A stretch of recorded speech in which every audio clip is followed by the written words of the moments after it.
उधर देखो. கல்வி என்பது மானுட உரிமை. उधर भी देख बेटे. இவ்வளவு காலம் நாங்க படிக்கல. கல்விக்கு ஒரு கடவுள் சரஸ்வதி வந்து என்ன புரிஞ்சுங்கிறேன் நான். ഒന്ന് അങ്ങോട്ട് നോക്ക്.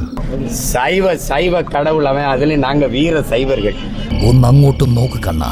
நீங்க முருகன் கோயிலுக்கு போனா என்ன பண்ணுவீங்க? நீங்க சைவம் சாப்பிட்டு விரதம் தானே போவீங்க. நாங்க என்ன பண்ணுவோம் தெரியுமா? உங்களுக்கு நல்ல கறி சாப்பிட்டுட்டு தான் போவோம். உண்மையிலேயே நான் கறி சாப்பிட்டு எல்லாம் கூடி உட்காந்து கறி சாப்பிட்டு அரோகரா போட்டு தான் போவோம். अटो चूड़ो. நீ அபகரிச்சிட்டீங்க எங்க சிவனை, எங்க மாயோனை, பெருமாள் எல்லாம் நீங்க எடுத்துட்டு போயிட்டீங்க. अटो चूड़ो बे. ராமரும் இங்கதான், பெருமாளும் இங்கதான், பெருமாளும் இங்கதான், வெங்கடாசலபதி இங்கதான், திருவேங்கடத்தான் இங்கதான், அவனும் இங்கதான், முள்ளமாரியும் தான். எல்லாம் இந்தியாவிலே குப்பையை கொண்டீங்க.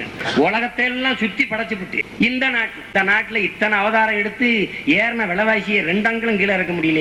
உனக்கு ஊத்துற எண்ணெயிலையும் நெய்யுமே விலையேறி போச்சு ராசா.